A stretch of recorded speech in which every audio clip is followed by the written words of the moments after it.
বাবাজিও প্রবেশ করলেন। নর্তকী বললেন, মনে মনে বলছে, হায় রে কলিযুগ, সাধু এসেছে নর্তকীর ঘরে। কিন্তু নর্তকী তো আর জানে না সাধুর মনের কি ভাবনা। এখন দেখছেন হিন্দু মিডিয়া, চ্যানেলটি সাবস্ক্রাইব করুন। ওটা নিজের জন্যে নয়, ওটা আমার গোবিন্দের জন্যে দিয়ে দাও, ওটা আমার ভগবানের জন্যে দিয়ে দাও। বৃন্দাবনের মহারাজ ছিলেন দামোদর মহারাজ।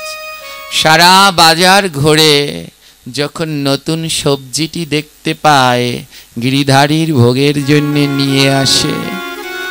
যখন ভালো বস্ত্র দেখতে পায় গিরিধারীর জন্য নিয়ে আসে। যেটা ভালো দেখে বাজারে সেটা নিয়ে আসে। একদিন কি হলো, দামোদর বাবা বাজারে গেলেন বাজার করতে। গিয়ে দেখে সমস্ত বাজারের দোকানগুলো খালি রয়েছে। কোনো দোকানে দোকান আছে কিন্তু কোনো দোকানদার নেই। একজনের কাছে জিজ্ঞেস করলো, দোকানগুলো সব পড়ে রয়েছে, দোকানদাররা কোথায় গেল? উত্তরে বলল, আরে জানো না, আমাদের বাজারে এক নর্তকী এসেছে। এক নর্তকী এসেছে, নর্তকীর নাম হলো লক্ষ হীরা। বলে 1 লক্ষ হীরা এক জায়গায় করলে যেমন জল জল করে, ওই নর্তকী দেখতে তেমনই সুন্দর ছিল। বলে এক নর্তকী এসেছে, ওর নাম লক্ষ হীরা, যেমন দেখতে তেমন তার নৃত্য।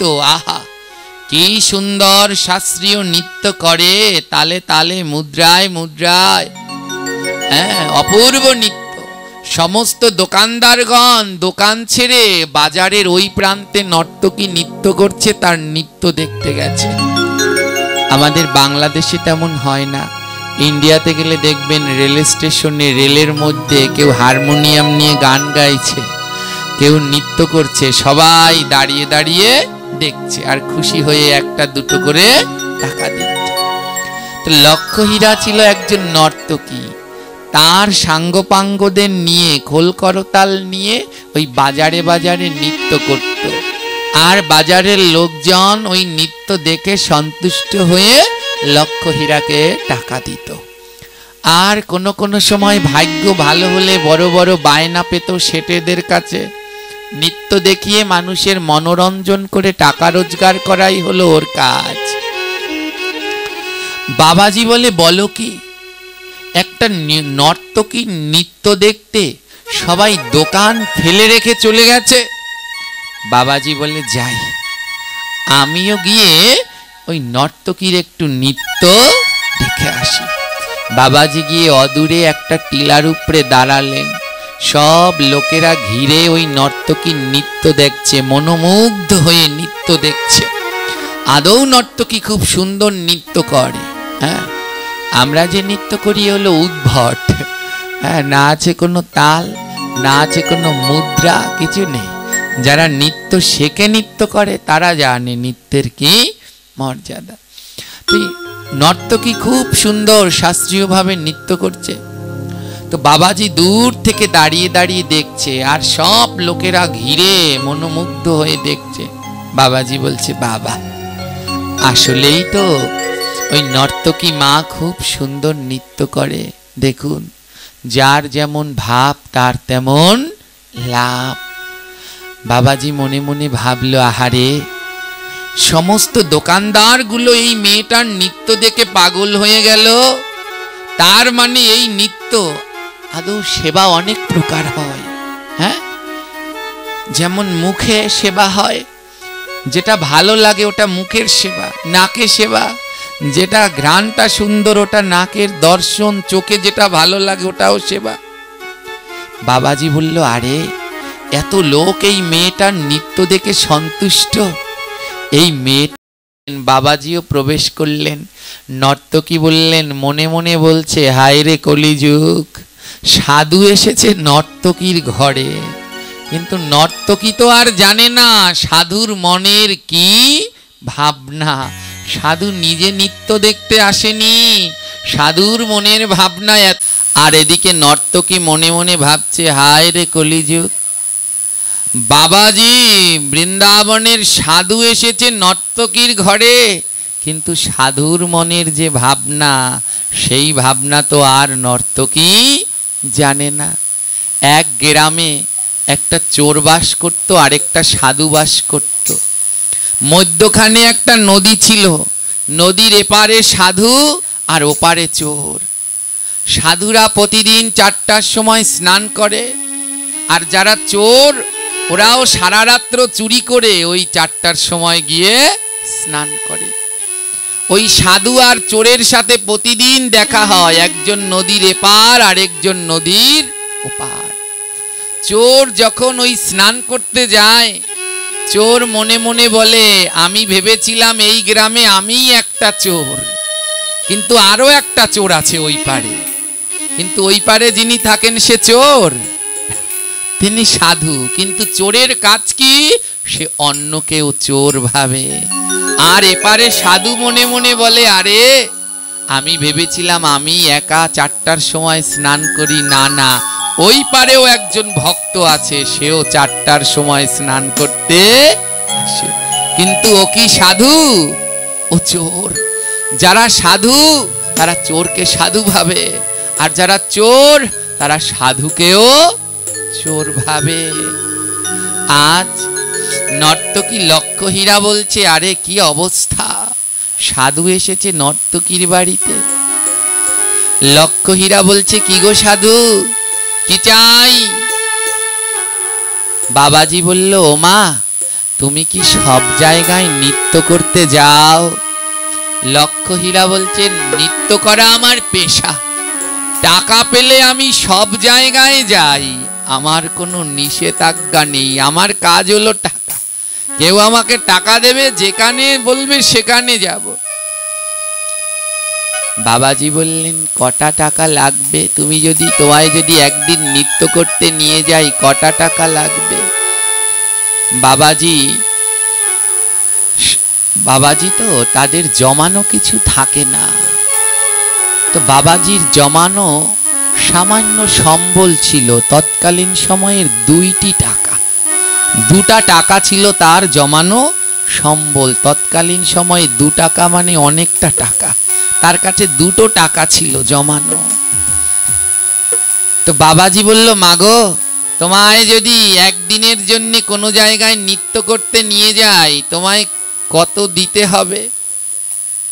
নর্তকী বললেন, নিশ্চয়ই এই বাবাজির আমার নৃত্য ভালো লেগেছে, তাই সাধু মানুষদের ঠকানো খুব সহজ। হ্যাঁ, ভক্ত সাধুদের ঠকানো বড় সহজ। নর্তকী বললেন, এই সুযোগ, এই বেটাকে ঠকাবো। নর্তকী বলল, শোনো, যদি আমায় একদিনের জন্য নিয়ে যাও, 1টা টাকা দিতে হবে।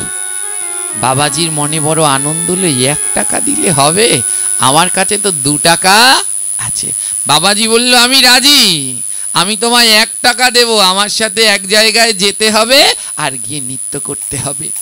নর্তকী বলল, আরে ভুল করে বসেছি, যদি আরো একটু বাড়িয়ে বলতাম তাহলে তাও দিয়ে দিত। হ্যাঁ, কারণ ওর আমাকে পছন্দ হয়েছে। কিন্তু নর্তকী তো আর জানে না যে সাধু নর্তকীকে কার জন্য নিয়ে যাচ্ছে। নর্তকী বলল, শোনো সাধু, আমি ভুল বলেছি, 1 টাকায় হবে না, আমার 2 টাকা লাগবে। বাবাজি বললে, বেশ মা, আমি 2টো টাকাই দেব, আমি তোমায় 2টো টাকাই দেব। চলো চলো, তুমি আমার সাথে এক জায়গায় নৃত্য করতে যাবে।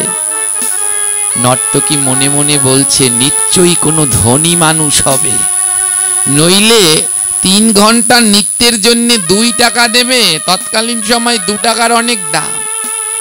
নর্তকী বলল, নিশ্চয়ই বোধহয় কোনো ধনী ব্যক্তি হবে, নইলে 3 ঘন্টা নৃত্য করব, তার জন্য 2 টাকা দেবে। নর্তকী বলল, আমি রাজি, আমি রাজি। নর্তকী প্রশ্ন করলো, বাবাজি, একটা প্রশ্ন করব? বলে, বলো। তুমি যাকে নৃত্য দেখানোর জন্য আমাকে নিয়ে যাবে, সে নিশ্চয়ই অনেক ধনী, অনেক পয়সার মালিক, তাই না? বাবাজি বলল, হ্যাঁ মা, যাকে তোমার কাছে নিয়ে যাব, যাকে তুমি নৃত্য দেখাবে, এই জগতের সমস্ত অর্থের মালিক তিনি, যার কাছে তোমায় নিয়ে যাব জগতের সকল সম্পদের মালিক তিনি।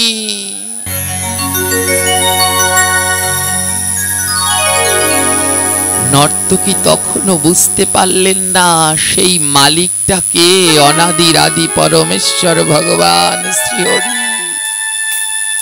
নর্তকী মনের আনন্দে গাইন বাইনদের নিয়ে রওনা দিলেন,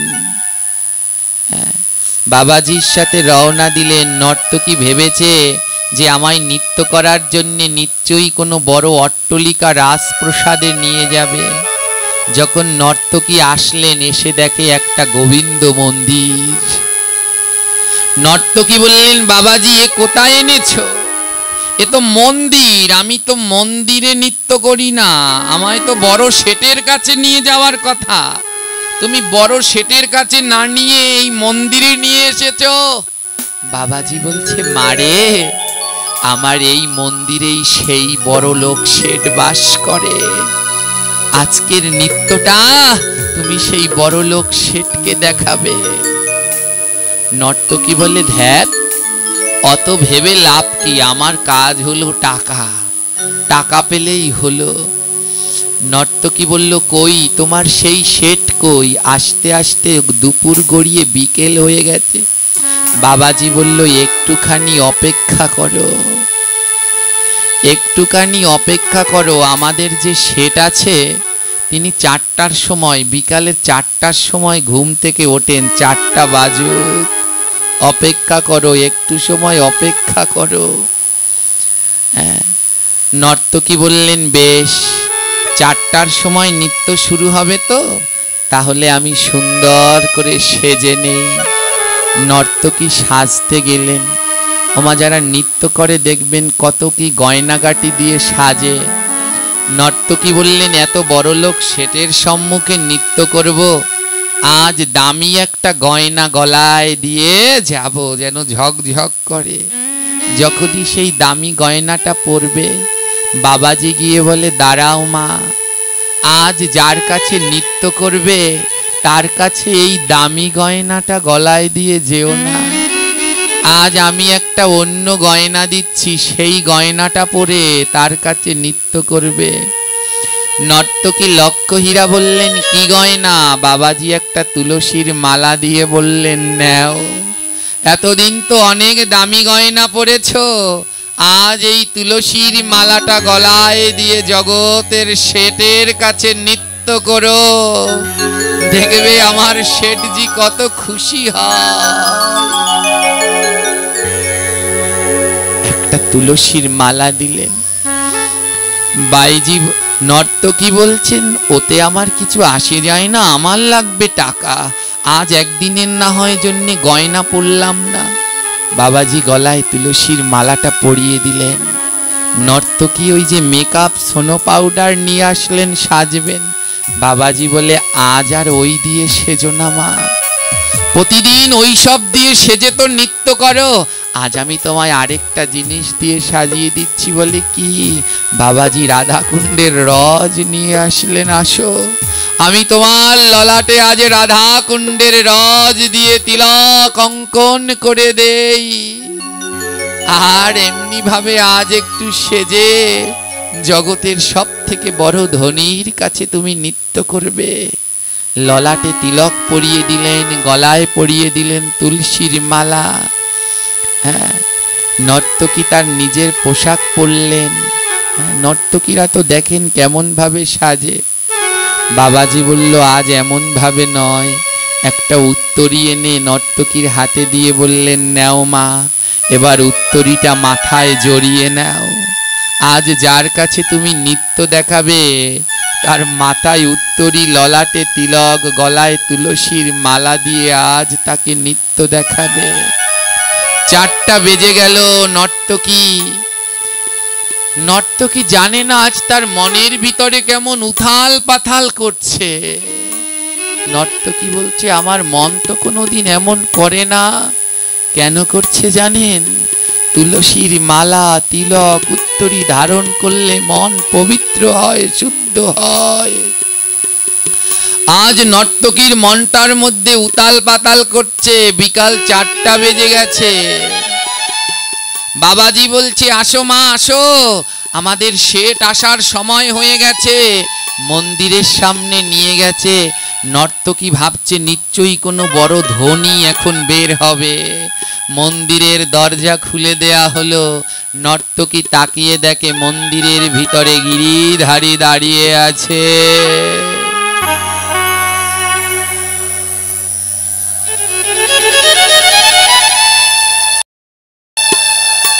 নর্তকী বলল, আরে বাবাজি, আমাকে তো কোনো শেঠের কাছে নৃত্য করবার জন্য এনেছো। এ তো দেখি একটা পাথরের মূর্তি, এর কাছে কি নাচবো? এ নৃত্যের কি বোঝে? বাবাজি বলে, অমন বলো না, বিগ্রহ বিগ্রহ নহে, সাক্ষাৎ ব্রজেন্দ্র নন্দন। ও পাথরের নয় গো। নর্তকী বলে, আমি পারবো না। একটা পাথরের বিগ্রহের কাছে কোনোদিন নাচ দেখিয়ে তার মনোরঞ্জন করা যায় নাকি? বাবাজি বলল, মারে, এতদিন তো কতজনাকে নাচ দেখালি, ওই বাজারের মধ্যে নৃত্য করলি, কতজন দেখে খুশি হয়ে 2-3 টাকা দিয়েছে। এতদিন তো কতজনকে নৃত্য দেখিয়ে খুশি করলি। আজ আর এই মানুষদের নয়, আজ আমার একটু গোবিন্দকে নৃত্য করে দেখা। এই মানুষদের নৃত্য করে দেখালে খুশি হয়ে তারা উপহার দেয়, আর আমার গোবিন্দকে নৃত্য করে দেখালে আমার গোবিন্দ খুশি হয়ে তাকে বৈতরণী নদী পার করে দেয়।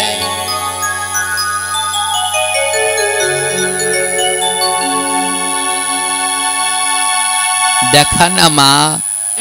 বাবাজি বলছে, দেখা না, আমার গিরিধারীকে আজ নৃত্য করে দেখা না। কত সুন্দর নৃত্য করিস, তোর নৃত্যে সাধারণ মানুষ মুগ্ধ হয়ে যায়। আমার মন বলছে এই নৃত্য যদি আজ আমার প্রাণ গোবিন্দ দেখে, সেও বড় মুগ্ধ হয়ে যাবে। বাবাজির কথা শুনে নর্তকীর 2 নয়নে জল ঝরছে। নর্তকী বলে, আমি তো কোনোদিন কাঁদি না, আমি তো কোনোদিন কাঁদি না, আমার নয়নে তো কোনোদিন জল ঝরে না, আজ কেন এমন জল ঝরছে? মহাজনগণ বলে, জানো না, বৈষ্ণবকে দর্শন করার সাথে সাথে শত গঙ্গা স্নানের ফল হয়। বৈষ্ণবকে স্পর্শ করার সাথে সাথে দেহের ভিতরে কৃষ্ণ প্রেম শত সহস্র সমুদ্রের ঢেউয়ের না মতো বেড়েই চলে। আজ দামোদর বাবাকে দর্শন করে ওই নর্তকীর সমস্ত পাপগুলো দূরীভূত হয়ে মনের মধ্যে কৃষ্ণ প্রেম উথাল পাতাল করছে। 2 নয়নে তার জল ঝরছে। আর বাবাজি বলছে, হবে, এ যদি আজ নৃত্য করে, এ আমার গোবিন্দের দাস হবে। কারণ ভক্ত চেনা যায় তার নয়নের জল দিয়ে। এই জগতে যাদের নয়নে জল আছে, তারা আজ হোক কাল হোক গোবিন্দকে লাভ করতে পারবেই পারবে। এ জগতে আমার গোবিন্দ সবার কাছে ধরা দেয় না, বলে আমি তাদের কাছে ধরা দেই গো। কাদের কাছে জানো? যাদের নয়নে কৃষ্ণ নামের ধারা, যাদের নামের কৃষ্ণের নয়নের ধারা, যাদের নয়নে কৃষ্ণ নামের ধারা, নয়নে কৃষ্ণ বলে, তাদের কাছে দেই গো ধারা,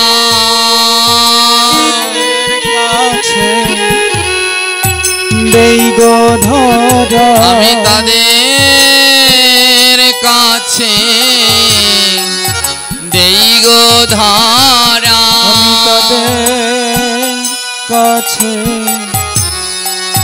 দেই গো ধরা। তাদের নয়নে কৃষ্ণ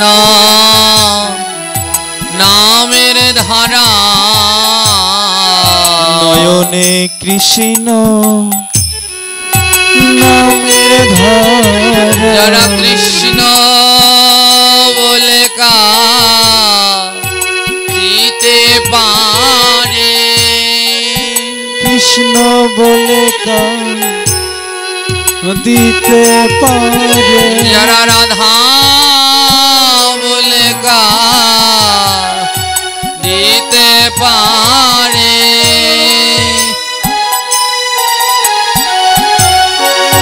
দিতে পারে। আমি তাদের কাছে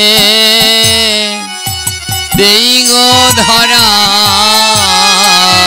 তাদের কাছে দেই গো ধরা। যারা গৌর বলে দিতে পারে, যারা গৌর বলে দিতে পারে। যারা গুরু বলে দিতে পারে, যারা গুরু বলে দিতে পারে। তাদের কাছে দেই গো ধরা, তাদের কাছে দেই গো ধরা। আমার ভগবান বললেন সবার কাছে ধরা দেই না, যারা হা কৃষ্ণ হা রাধে হা গৌর হা গুরু বলে কাঁদতে পারে, গোবিন্দ বলে আমি তাদের কাছে ধরা দেই। আজ লক্ষ হীরার দুই নয়নে অজর ধারায় ঝরছে, সে নিজেও জানে না কেন কাঁদছে। বাবাজি বলছে মা নৃত্য শুরু কর। অন্যদের কাছে নৃত্য করলে তারা 2 পয়সা টাকা দিত, আর আমার গোবিন্দকে যদি নৃত্য দেখিয়ে সন্তুষ্ট করতে পারো, সে তো ভাই বৈতরণী নদী পার করে দেবে। আজ প্রাণ ভরে আমার গোবিন্দকে নৃত্য করে দেখাও মা, তোমার মানব জীবন ধন্য হয়ে যাবে।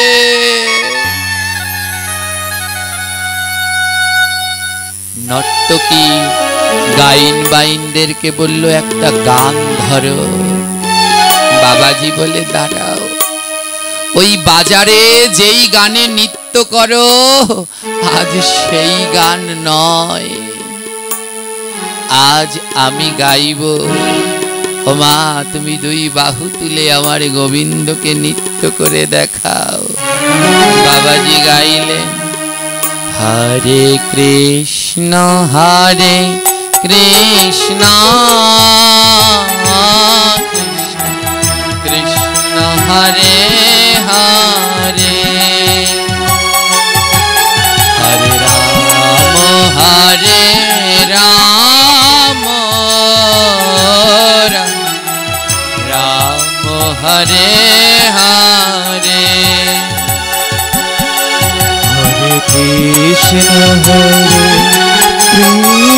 সবাই বদন ভরে উচ্চ স্বরে বলবে কৃষ্ণ হরে হরে, হরি বল হরি বল। হরে রাম রাম হরে হরে, হরে কৃষ্ণ কৃষ্ণ কৃষ্ণ কৃষ্ণ হরে হরে, হরে রাম রাম রাম হরে হরে, হরে কৃষ্ণ কৃষ্ণ হা গৌর হা রাধে হরে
কৃষ্ণ হরে সবাই কীর্তন করো।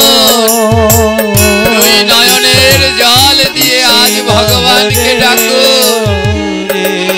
এই মানব জন্ম আর হবে কিনা জানি না। রাম রাম হরে হরে হরে কৃষ্ণ কৃষ্ণ কৃষ্ণ হরে হরে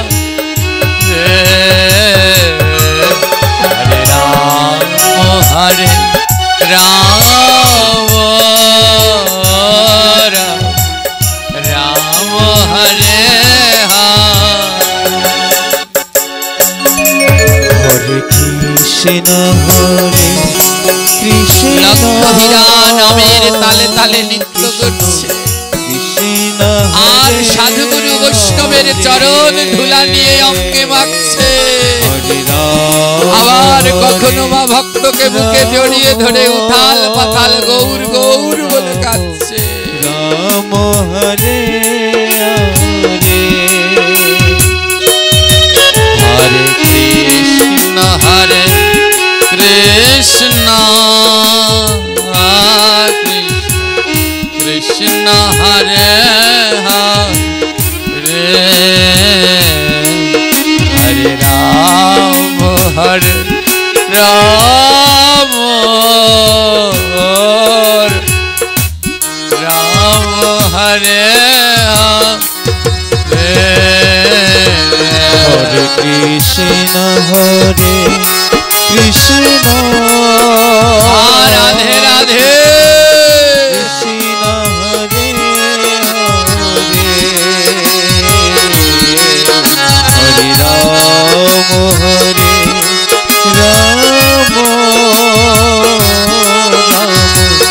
রাম হরে হরে কৃষ্ণ কৃষ্ণ কৃষ্ণ হরে হরে হরে রাম রাম রাম হরে হরে হরে কৃষ্ণ হরে কৃষ্ণ গৌর গৌর বলে কাঁদো। কৃষ্ণ হরে হরে হরে রাম রাম রাম রাম হরে হরে বাবাজি তো একজন শুদ্ধ ভক্ত। আর শুদ্ধ ভক্তের মুখে যদি কেউ হরিনাম শ্রবণ করে, শুদ্ধ ভক্তের মুখে যদি কেউ কীর্তন শ্রবণ করে, তার নয়নের জল আর থামে না। আজও বৃন্দাবন বর্ষনা ধামে রয়েছেন আমার রাধারানীর এক প্রেমময়ী ভক্ত গোমা। নাম ছাড়া কিচ্ছু বোঝে না। শয়ে শয়ে হাজার হাজার ভক্ত ওই নাম শোনার জন্য ওই বর্ষনায় গিয়ে লুটোপুটি খায়। তিনি হলেন আমার রাধারানীর পরম করুণার পাত্র শ্রী শ্রী অষ্টোত্তর শত বিনোদ বাবা। আজ বর্ষনায় রাধারানীকে দর্শন করতে গেলেও ভক্তরা রাধারানীকে রেখে আগে বিনোদ বাবার কাছে চলে যায়। বলে তার মুখে নাম শুনলে যেন রাধারানী সাক্ষাৎ সেইখানে প্রকট হয়ে যায়। হরে কৃষ্ণ কৃষ্ণ কৃষ্ণ হরে হরে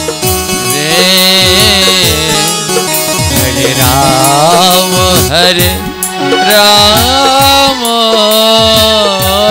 রাম রাম হরে হরে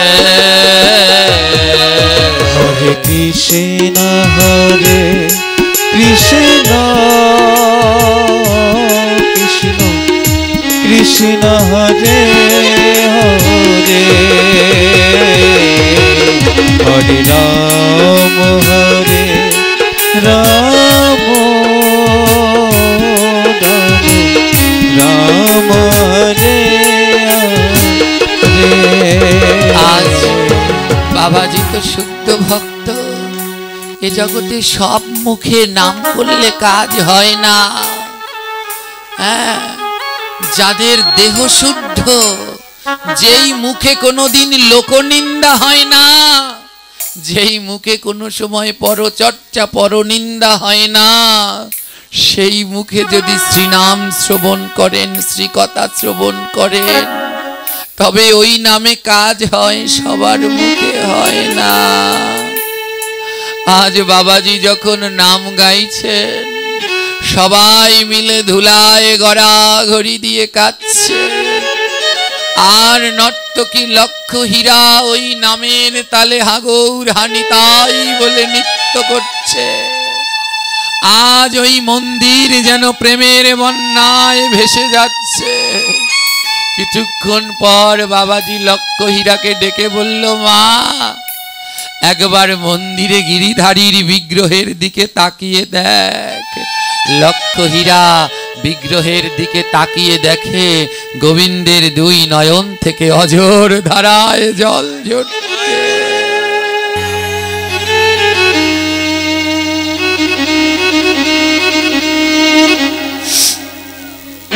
ভগবানের শ্রী নয়ন দিয়ে অঝোর ধারায় জল ঝরছে। লক্ষ হীরা বলছে, বাবাজি, আমি যখন প্রথম এসেছিলাম তখন ভেবেছিলাম এ পাথরের, পাথর নিত্যের কি বোঝে, এখন বুঝলাম এ পাথর নয়। যদি পাথর হয় তবে কি তার নয়নে প্রেম বাড়ি বয়? সবাই দেখলেন নামে আর নিত্যনে সেদিন ভগবানের বৃন্দাবনের গিরিধারী ভগবান আমার কাছে। কিছুটা সময় পরে 3 ঘন্টার জন্য এসেছে, তো 3 ঘন্টা শেষ হয়ে গেছে। গাইন বাইনরা ডাক দিয়ে বলছেন, লক্ষ হীরা, 3 ঘন্টা সময় শেষ হয়ে গেছে, চলো আবার আমরা ঘরে ফিরে চলো। লক্ষ হীরা বলছে, কিসের ঘর গো, কিসের ঘর? এতদিন যাদের জন্য নৃত্য করলাম, মনোরঞ্জন করলাম, একদিনও কেউ আমার কথা ভাবেনি গো। আজ জীবনে প্রথমবার আমি গোবিন্দকে নৃত্য দেখালাম, আর জীবনে প্রথম দিন নৃত্য দেখিয়েই দেখছি আমার গোবিন্দ নয়নের ধারায় ভাসছে। যদি একদিন নৃত্য দেখালে আমার গোবিন্দের নয়নে জল বয়, যদি আমি প্রত্যহ আমার গোবিন্দকে নৃত্য দেখাতাম, আমার গোবিন্দ আমায় কি না কি জানি প্রদান করত গো। আমি আর ঘরে ফিরে যাব না।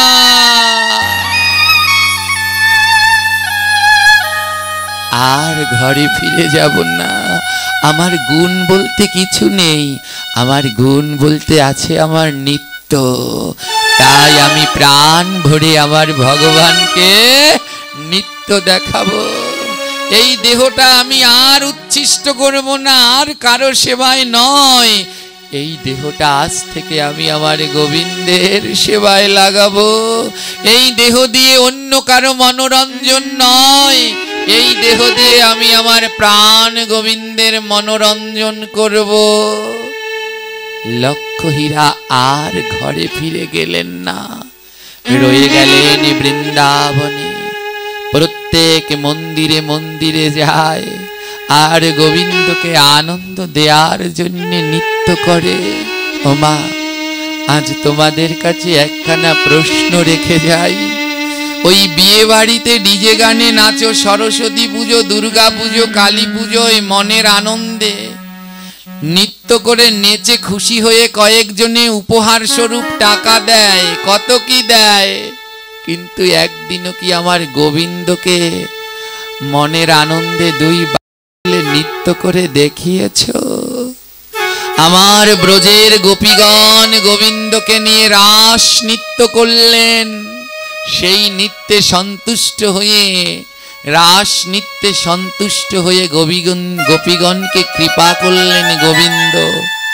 একবারও কি আমাদের গোবিন্দকে নৃত্য করে দেখানো হলো? তাই চেষ্টা করবেন, যেই পাঠে কীর্তনে যাবেন, পাঠের শেষে দুটি বাহু তুলে আমার গোবিন্দকে একটু আনন্দ দেবে। আর কিছু পারুন আর না পারুন, দুই বাহু তুলে হরিবোল হরিবোল বলে দুটি পা অন্তত নাড়িয়ে যাবেন, যেন আমার গোবিন্দের বড় আনন্দ হয়। সেই দিন থেকে লক্ষ হীরা প্রত্যেক মন্দিরে ঘুরে ঘুরে ভগবানের শ্রী বিগ্রহের সম্মুখে নৃত্য করে আর প্রভুকে আনন্দ দেয়। যেদিন দেখতে দেখতে লক্ষ হীরা বয়সের ভারে, বয়স হয়ে গেছে, বৃদ্ধ হয়ে গেছে, এখন আর তার আগের সেই রূপ যৌবন নেই, বৃদ্ধ হয়ে গেছে, কিন্তু তাও লক্ষ হীরা থামে না, লাঠিতে ভর দিয়ে দিয়ে নৃত্য করে, লাঠিতে ভর দিয়ে নৃত্য করে। যেদিন লক্ষ হীরার শেষের দিন চলে আসলো, অসুস্থ, তাও লাঠিতে ভর দিয়ে লক্ষ হীরার নৃত্য করছে। এক পর্যায়ে নৃত্য করতে করতে হাত থেকে লাঠিটা পড়ে গেছে, আর যখনই না পড়ে গেছে তখনই ভগবান হাতটা টেনে ধরেছে।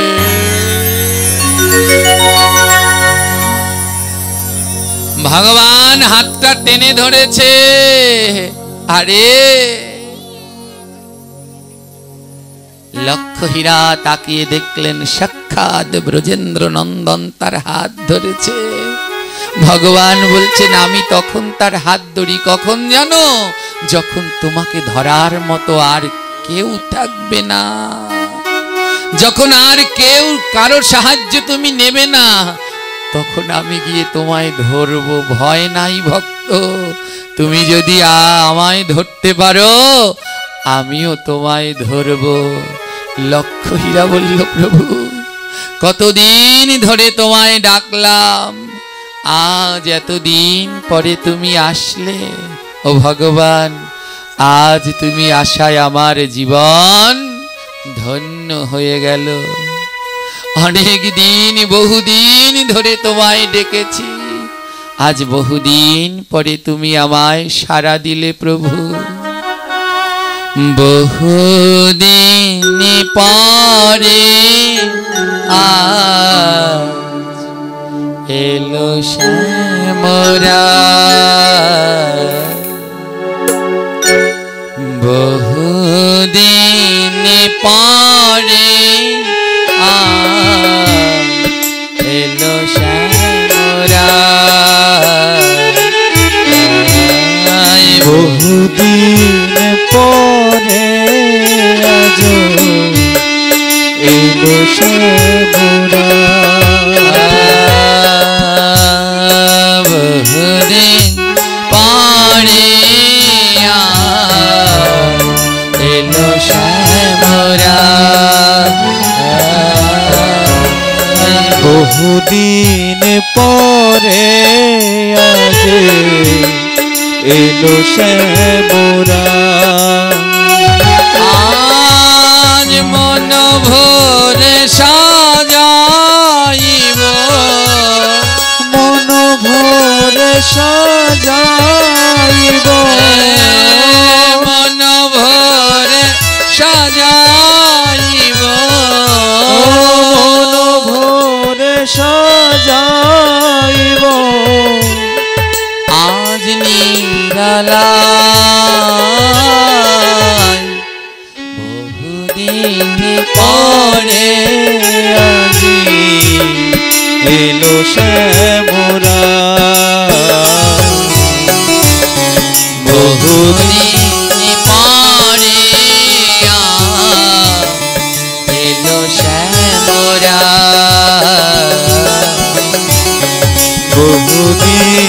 পরে আজি এলো শ্যামরা।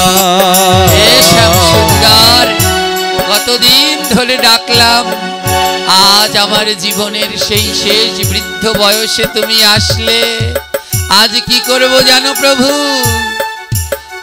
নয়নের জলে তোমার, নয়নের জলে তোমার, আর নয়নের জলে তোমার, নয়নের জলে তোমার চরণ ধোয়ায়।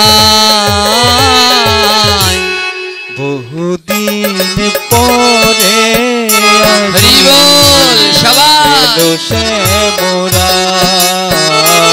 আবার বহুদিন পরে আজি এলো শ্যামরা।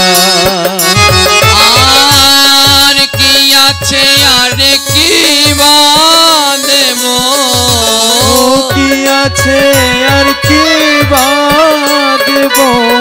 হে শ্যাম সুন্দর, আমি তো নৃত্য ছাড়া আর কিছু পারি না। আজ বয়সের ভারে বৃদ্ধ হয়ে গেছি, আমি তো এখন আর নৃত্য করতে পারি না। তাই মাধবকে বলছে, কি আছে আর কি বাঁধব, কি আছে আর কি বাঁধব।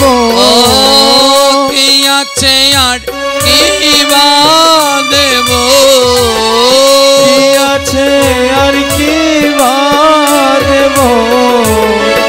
আমি অসহায়। বহুদিন হরি বল, হরি বল, নিতাই গৌর প্রেমানন্দে একবার গৌর হরি বল। বহুদিন পরে আজি এলো শ্যামরা। বহুদিন পরে এলো শ্যামরা। বহুদিন পরে আজি এলো শ্যামরা। শেষের দিন পারে করিও, শেষের দিন পার করিও। শেষের দিন পারে করিও, শেষের দিন পার করিও। আমি অসহায়। বহুদিন পরে রাধে রাধে এলো শ্যামরা। বহুদিন পরে এলো শ্যামরা। বহুদিন পরে আজি এলো শ্যামরা। আর ছেড়ে যেও না গো নাথ, ছেড়ে দিও না গো। আর ছেড়ে যেও না গো প্রাণ, ছেড়ে যেও না গো প্রাণ। হরিকাম পায়। বহুদিন পরে আজি হরি বল, হরি বল। বহুদিন পরে এলো শ্যামরা। বহুদিন পরে আজি এলো শ্যামরা। এইখানে ভক্তের মিলন হইল, এইখানে ভাগবতের মিলন হইল। প্রেমানন্দে বদন ভরে হরি হরি বল। বলো আমার প্রেমানন্দে বাহু তুলে হরি হরি বলো। এইখানে ভক্তের মিলন হইল, এইখানে ভাগবতের মিলন হইল। এবার প্রেমানন্দে বদন ভরে রাধে রাধে বলো। আমার প্রেমানন্দে বাহু তুলে রাধে রাধে বলো। জয় রাধে জয় রাধে জয় রাধে জয় রাধে জয় রাধে জয় রাধে রাধে জয় রাধে। জয় রাধে জয় রাধে জয় রাধে জয় রাধে জয় রাধে জয় রাধে জয় রাধে জয় রাধে। জয়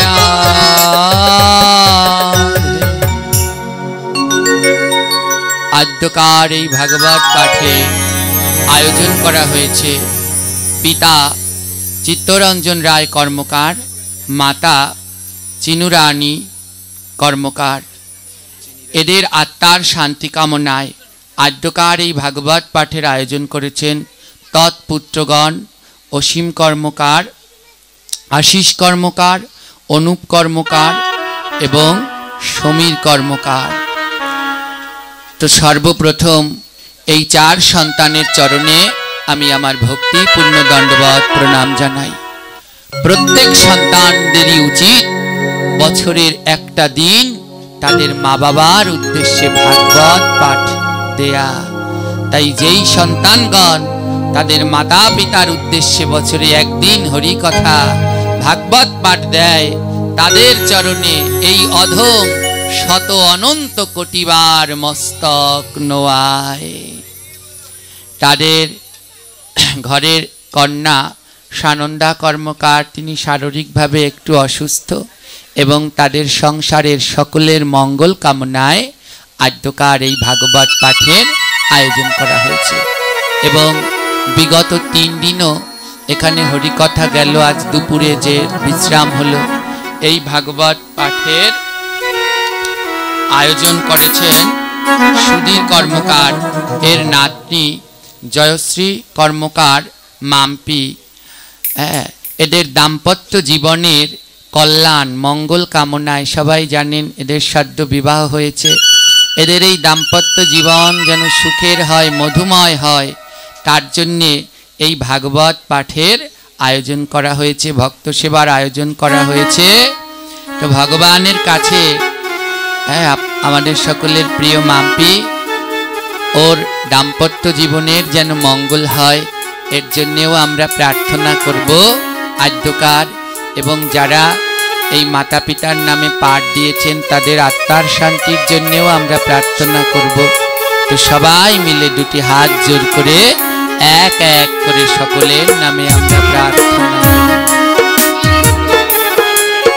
হে হে গোবিন্দ হে না হে মধুসূদন, যাদের নামে হলো ভাগবতের আয়োজন, তাদের যদি থেকে থাকে ত্রুটি অপরাধ, ক্ষমা করে দিও আমার অনাথের নাথ।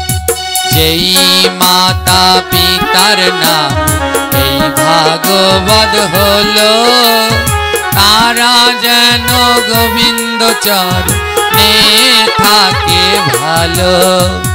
বৈকুণ্ঠ ধামেতে যেন তারা প্রভু যায়, কর জোরে ভক্তবৃন্দ তোমার কাছে যায়। আরো যাদের নামে হলো দিন হরি কথা, তোমার চরণে প্রভু এই প্রার্থনা। তাদের দাম্পত্য জীবন যেন মঙ্গল হয়, মধুময় আর কৃষ্ণময় হৃদয় জুড়ায়। যতদিন থাকে যেন চন্দ্র সূর্যোদয়, একজুটি হয়ে যেন তারা প্রভুরয়। দূর দূর থেকে এলো যত ভক্তগণ, সবাই যেন পায় তোমার রাতুল চরণ। যারা শুনলো তোমার বাণী, যারা গাইল গান, তারাও যেন পায় তোমার যুগল চরণ। এই ভাগবত পাঠে যারা করলো দক্ষিণা দান, তাদেরকে সুস্থ রেখো তুমি নারায়ণ। নিতাই গৌর হরি বল, ভক্তবৃন্দ সবাই মিল প্রেমানন্দে ধ্বনি কর দুই বাহু তুলে। তোমরা প্রেমানন্দে ধ্বনি কর দুই বাহু তুলে। জয় জয় শ্রী নিতাই গৌর সীতানাথ প্রেমানন্দ। হরি হরি বল মন হরি বল, শ্রীমদ ভাগবত প্রীতি প্রেমানন্দ। হরি হরি বল মন হরি বল, সর্বসাধু গুরু বৈষ্ণব গোসাই প্রীতি প্রেমানন্দ। হরি হরি।